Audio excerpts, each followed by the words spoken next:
One evening, Thomas brought his last train to the junction. He went for a drink. "I'm going to the big station," he said to Percy and Toby. "So are we," they answered. "Do you know," Percy went on, "I think something's up." Toby looked at the sky.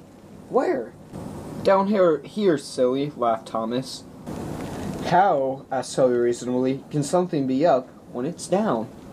"Look," said Thomas excitedly. "Look!" 7 engines from the other railway were coming along the line. "Hello, Genty," whistled Percy. "Hello, Pug. They're friends of mine," he explained. "I don't know the others." Genty and Pug whistled cheerfully as they puffed through the station. "What is all this?" asked Thomas. "The Fat Controller's got a plan," answered his driver, "and he's going to tell it to us. Come on." So they followed to the big station at the end of the line while the engines had gone. The Fat Controller was waiting for them there. "The people of England," he said, "have read about us in the books, but they do not think that we are real." "Shame!" squeaked Percy. The Fat Controller glared. Percy subsided. "So," he continued, "I'm taking my engines to England to show them." "Hooray! Hooray!" the engines whistled. The Fat Controller held his ears. "Silence!" he bellowed. "We start the day after tomorrow at 8 a.m. Meanwhile, as these engines that kindly came from the other railway to take your place, you will show them your work tomorrow." The next day, Thomas and Genty practiced it with some coaches. Thomas was excited. He began boasting about his race with Bury.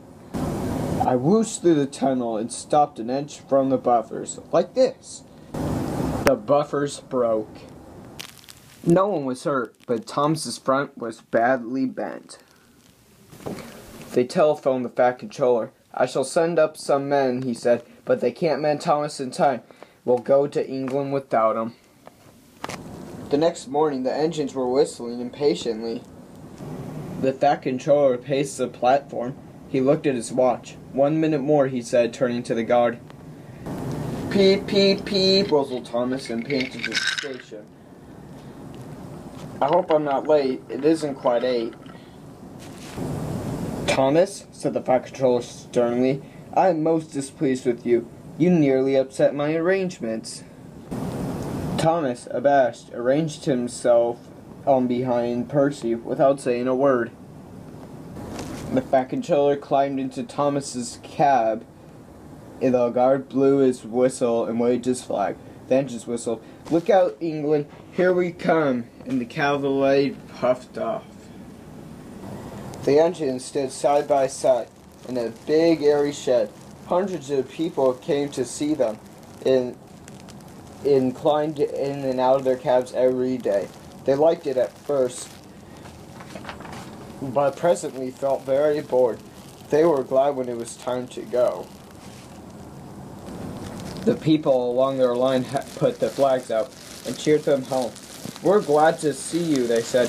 "Those other engines did their best, but they don't know our ways. Nothing anywhere can compare with our Fat Controller's engines."